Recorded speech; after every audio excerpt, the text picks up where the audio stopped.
You think you deserve that money? That trust fund belongs to Tiffany now. She's better than you'll ever be." The words from my stepmother's phone call pierced through me like daggers. I gripped my hotel room desk, trying to steady my racing heart. Janet's voice dripped with satisfaction as she delivered the news that she'd emptied the trust fund my mom had left me. "My name is Gabriella Mitchell, and at 28, I thought I'd finally escaped the toxicity of my family dynamics. I work in pharmaceutical sales, which keeps me traveling across the country most weeks. It should have been just another Tuesday in Minneapolis, preparing for tomorrow's client meeting. Instead, I was listening to Janet gloat about stealing my inheritance. "Thanks for letting me know," I replied calmly, my voice betraying none of the rage building inside me. I could almost see Janet's smug expression falter at my composed response. She'd expected tears, pleading, or anger. Anything but this quiet acceptance. "That's all you have to say?" Janet pressed, clearly disappointed by my reaction. "Tiffany needs that money for her wedding and new house. You're just going to waste it on your meaningless sales career." I thought about my mom, who'd passed away when I was 16. She'd built a successful business from nothing and left me the trust fund to pursue my own dreams. Janet, who married my dad just 2 years after Mom died, had been trying to get her hands on that money ever since. "Is there anything else?" I asked, keeping my voice level. The silence on the other end was telling. What Janet didn't know was that 6 months ago, I'd had a conversation with Mr. Harrison, my mother's old lawyer. He'd warned me about some suspicious inquiries Janet had been making about the trust. Together, we'd put safeguards in place, legal protections that would make any unauthorized access not just impossible, but prosecutable. "You've always been such a disappointment," Janet spat, trying one last time to provoke me. "Your stepsister deserves this more than you ever did." I ended the call and looked out my hotel window at the Minneapolis skyline. My hands were shaking, but not from fear. Everything was documented. Every call, every attempt, every manipulation. Janet had finally overplayed her hand, and I was ready. Living with Janet was like walking on eggshells. After my mom's death from cancer when I was 16, my dad seemed desperate to rebuild our family. He married Janet just 2 years later, bringing along her daughter Tiffany, who was 13 at the time. The tension was immediate and suffocating. My mom had built her pharmaceutical consulting business from scratch, working tirelessly to ensure my future was secure. The trust fund she left me wasn't just money, it was her legacy, her way of protecting me even after she was gone. But Janet saw it differently. To her, it was an unfair advantage I had over Tiffany. "Your mom wouldn't want you to be so selfish," she'd say, trying to guilt me into sharing the inheritance. "We're all family now." But we weren't family, not in the way that mattered. While my dad buried himself in work to cope with his grief, Janet systematically worked to push me to the sidelines. Tiffany became the star of our household. Every achievement, no matter how small, was celebrated lavishly. Meanwhile, my academic scholarships and business school acceptance went practically unnoticed. Janet made sure my dad only saw what she wanted him to see. The real wake-up call came during my college graduation. I'd finished top of my class, landed a prestigious job, and done it all while working part-time. My dad couldn't make it because Tiffany had a minor cold. "She needs her father right now," Janet had insisted. That's when I knew nothing would ever change unless I changed it myself. I moved out the next day and focused on building my career. The trust fund stayed untouched, not because I didn't need it, but because accessing it meant dealing with Janet's interference. Every time I visited home, she'd make snide comments about my privileged position, how Tiffany struggled without the same advantages. 6 months ago, when Mr. Harrison called to warn me about Janet's inquiries, everything clicked into place. She'd been playing a long game, waiting for the right moment to strike. But I wasn't that vulnerable 16-year-old anymore. I was my mother's daughter, and I'd learned from the best about protecting what was mine. The trust fund wasn't just about money. It represented everything my mom had worked for. Sitting in my hotel room that evening, I pulled out the small photo I always carried of her. She was smiling, confident, the kind of woman I'd always aspired to be. The trust fund was meant to be my safety net, My chance to take risks and build something of my own, just like she had. I dialed Mr. Harrison's number, my fingers steady despite the anger still coursing through me. He answered on the second ring, his voice familiar and reassuring. "Janet finally made her move," I said, cutting straight to the point. "She claims she's transferred everything to Tiffany." "I was expecting this," he replied. "I got an alert about attempted access to the account this morning. Don't worry, Gabriella. The additional security measures we put in place worked exactly as planned. Every attempt was logged and documented." I let out a breath I hadn't realized I was holding. "So, nothing's actually been transferred?" "Not a penny," he confirmed. "But we've got her dead to rights on attempted fraud. The documentation is bulletproof. Would you like me to proceed with the next steps?" I thought about all the years of manipulation, the snide comments, the way Janet had slowly poisoned my relationship with my dad. She'd been so confident in her plan, so sure of her control over the situation, that she hadn't even considered I might be 2 steps ahead. "Yes," I said firmly. "It's time to end this. Send the evidence to the family lawyer and copy my dad on everything. I want him to see exactly what his wife tried to do." "Consider it done," Mr. Harrison said. "And Gabriella, your mother would be proud. She always said you were smarter than anyone gave you credit for." After hanging up, I opened my laptop and booked an earlier flight home. My client meeting would have to wait. I had a family matter to attend to, and this time, I would be the one in control. I landed in Boston the next morning, the autumn air crisp and biting. My dad's house, the one I grew up in, looked exactly the same, but something felt different. Maybe it was me. I'd called ahead to let him know I was coming, but I hadn't mentioned Janet's phone call. Some conversations needed to happen face to face. I found them all in the living room: Dad, Janet, and Tiffany. Janet's smug smile faltered when she saw me walk in, replaced by confusion at my calm demeanor. "Gabriella," my dad started, looking concerned. "I didn't expect you until later. Is everything okay?" "Actually, Dad, we need to talk." I pulled out my phone and the file Mr. Harrison had sent over. "Yesterday, Janet called to tell me she'd emptied my trust fund and given everything to Tiffany. I thought you should see exactly what happened." Janet's face went pale. "I was just trying to help Tiffany." "Don't." My voice was steel. "Every attempt you made to access the account was documented. Every call, every forged signature, every manipulation. It's all here."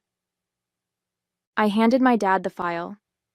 His hands shook as he read through the papers, his expression darkening with each page. "Janet, what did you do?" His voice was barely a whisper. "She's lying." Tiffany jumped in, her face red. "She's always been jealous of me."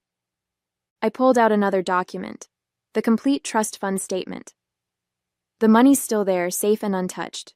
Janet's attempts to transfer it failed because I was warned about her plans months ago. I took precautions. "Precautions?" Janet spat. "You set me up." "No," I replied calmly. "I protected what was mine, just like my mom taught me to do." The silence in the room was deafening as my dad read through each document, every manipulative email Janet had sent to the bank, every forged signature attempt, every calculated move she'd made to steal my inheritance. It was all there in black and white. "I did this for our family," Janet protested, but her voice wavered. "Tiffany needed—" "Stop." My dad's voice cracked. "Just stop, Janet. These documents, you tried to forge my signature. You lied to the bank. You—" He looked up at me, his eyes filled with a pain I hadn't seen since my mom died. "Gabriella, I had no idea." "Of course you didn't," I said softly. "Janet made sure of that." Mr. Harrison had organized everything chronologically, showing years of Janet's attempts to undermine my relationship with my father, all while trying to get her hands on my trust fund. The latest documents showed her failed attempt to transfer the money, along with her subsequent angry calls to the bank. "This is ridiculous." Tiffany jumped up, her face red. "Mom was just trying to make things fair. Gabriella's always had everything handed to her." I turned to my stepsister. feeling a mix of pity and frustration. Handed to me? I worked through college, built my career from scratch, and never touched that trust fund. Mom left it to me because she wanted me to have options, just like she did. But Janet couldn't stand that, could she? Janet's composure finally cracked. You ungrateful little... I've already filed charges, I cut her off. The bank has all the evidence of attempted fraud. Mr. Harrison is handling everything. I turned to my dad. I'm sorry you had to find out this way, but you needed to know the truth. The weight of 12 years of manipulation hung in the air. My dad looked at Janet like he was seeing her for the first time, and not in a good way. The next few moments changed everything. My dad stood up, his hands trembling as he held the documents. Janet, I want you out of this house. Tonight. What? Janet's voice rose to a shrill pitch. You can't be serious. After everything I've done for this family? Done for this family? My dad's voice was quiet but firm. You tried to steal from my daughter. You forged my signature. You've been lying to me for years. Tiffany started crying, but these weren't her usual manipulative tears. She looked genuinely shocked, perhaps finally realizing the gravity of what her mother had tried to do. The police will want to talk to you, I said to Janet. Mr. Harrison has already filed the reports. The bank's fraud department is involved now. You planned this, Janet hissed. You knew I would try to access the trust fund. No, Janet, you planned this. I just made sure I was ready when you did. I turned to my dad. There's more. Mr. Harrison found evidence that she's been skimming money from your accounts too. Small amounts, building up over years. My dad sank back into his chair, looking devastated. I felt a pang of guilt for causing him pain, but he needed to know the truth. Get out, he repeated to Janet. Both of you. I'll have my lawyer contact you about the divorce. As Janet and Tiffany gathered their things, throwing accusations and tears around in equal measure, I stood quietly by the window. The same window where I used to watch for my mom to come home from work. I could almost hear her voice. Always be prepared, sweetheart, and never let anyone take what's rightfully yours. In the weeks that followed, my dad and I had some long overdue conversations. We sat in the kitchen one evening, the same kitchen where my mom used to help me with my homework, and really talked for the first time in years. I failed you, he said, staring into his coffee cup. After your mom died, I was so focused on not being alone that I didn't see what was happening right in front of me. We both made mistakes, I admitted. I could have told you sooner about Janet's behavior, but I wanted proof first. I needed you to see it for yourself. The legal proceedings moved quickly. Janet faced charges of attempted fraud and financial exploitation. She tried to paint herself as a victim, claiming she was only trying to equalize things between me and Tiffany, but the evidence was overwhelming. The bank's documentation showed years of calculated attempts to access my trust fund. Tiffany reached out to me via email, claiming she hadn't known about her mother's plans. I wasn't sure I believed her, but I understood she was struggling with her own revelations about her mother's true nature. I'm sorry, she wrote. I always thought you had everything handed to you. Mom made it seem like you were the privileged one, but now I see she was just jealous of what your mom built for you. Mr. Harrison helped me set up my own business consulting firm, something I'd always dreamed of but had been too cautious to pursue. The trust fund my mom left me became the seed money for my new venture, just as she'd intended. Your mother would be proud, Mr. Harrison told me during one of our meetings. She always said you had her business sense and your father's heart. She knew you'd do great things when you were ready. Dad started coming by my office for lunch every week. Sometimes we talked about Mom, sharing memories that Janet had made it uncomfortable to discuss for so many years. Other times we talked about the future. He was finally starting to look like himself again, the dad I remembered from before Mom got sick. You know what your mom used to say about you? He asked one day. She said you were like a diamond. Pressure just made you stronger. Life took on a new rhythm. My consulting firm grew quickly, attracting clients who appreciated my direct approach and industry knowledge. I hired a small team, including Sarah, a brilliant analyst who reminded me of my mom. Same drive, same determination to prove herself. Janet's trial ended with a plea deal. She avoided jail time but had to pay significant restitution and was banned from working in any financial capacity. The last I heard, she'd moved to Arizona to live with her sister. Tiffany stayed in Boston working as a teacher's assistant. We kept minimal contact, mainly through occasional emails. Dad threw himself into rebuilding our relationship. He started sharing stories about my mom that he'd kept buried for years, how they met at a business conference, their early struggles to start her company, the late nights planning their future. Each story helped heal a little piece of what we'd lost. One evening, as we sorted through old photos in the attic, we found Mom's business journal. Inside was a letter addressed to me, dated just weeks before she passed. My dearest Gabriella, I'm leaving you more than money. I'm leaving you the freedom to choose your path. Don't let anyone dim your light or tell you what you deserve. You're stronger than you know, smarter than they give you credit for, and capable of anything you set your mind to. Trust yourself. I do. Love, Mom. Those words became my mantra as I built my business. I framed the letter and hung it in my office, a daily reminder of where I came from and where I was going. My dad retired from his job and started volunteering at a grief counseling center, helping other families navigate loss without losing themselves. Sometimes he'd consult for my firm, bringing years of experience and a perspective that complemented my approach perfectly. Looking back on those events 5 years later, I'm amazed at how much has changed. My consulting firm has expanded to 3 cities, helping pharmaceutical companies streamline their operations, just like Mom used to do. The trust fund she left me didn't just secure my future, it became the foundation for helping others build theirs. Dad retired completely last year, but he still comes by the office to mentor our younger employees. He says it keeps him connected to Mom's legacy.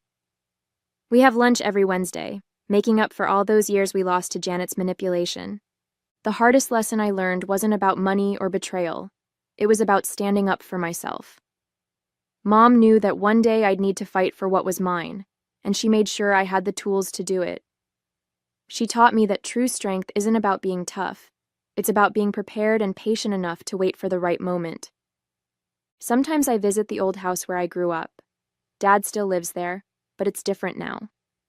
The walls have been repainted, the furniture rearranged, all traces of Janet's presence erased. In Mom's old office, which Dad turned into a library, I found her collection of business books last week. Inside one, she'd written notes about teaching me to run the company someday. I never got that chance with her, but I'm building something of my own now. Every decision I make in my business carries echoes of her wisdom. The trust fund she left me wasn't just about money. It was about believing in myself enough to stand my ground when others tried to take what was mine. Janet's attempt to steal my inheritance taught me something valuable. Sometimes people show you exactly who they are, and the best response is to be prepared. I'm grateful now for those difficult years because they shaped me into someone my mom would be proud of. Someone who doesn't just survive challenges but grows stronger from them. The family photo albums have been reorganized, keeping the memories that matter. On my desk at work sits my favorite picture, Mom and me at her office, both of us laughing about something long forgotten. It reminds me daily that while some people try to tear you down, others build you up in ways that last a lifetime. On the anniversary of my mother's passing, my father and I visited her grave together. We brought fresh flowers from her favorite garden, a tradition we had started that year. Standing there, I shared with him the letter I'd found in her journal. He read it silently, his hands trembling slightly as he held the worn paper. "She was always thinking ahead," he said softly, his voice thick with emotion. "Even when she was fighting for her own life, she was fighting for yours too." In that moment, I realized that every step I had taken to protect her legacy, every choice to stand firm, every decision to build something meaningful, was her final gift to me. "She would be so proud of you," Dad said, placing a hand on my shoulder. "And I couldn't be prouder to call you my daughter." Together, we stood in quiet reflection, knowing that while some wounds never fully heal, Love and resilience have the power to transform even the deepest scars into strength.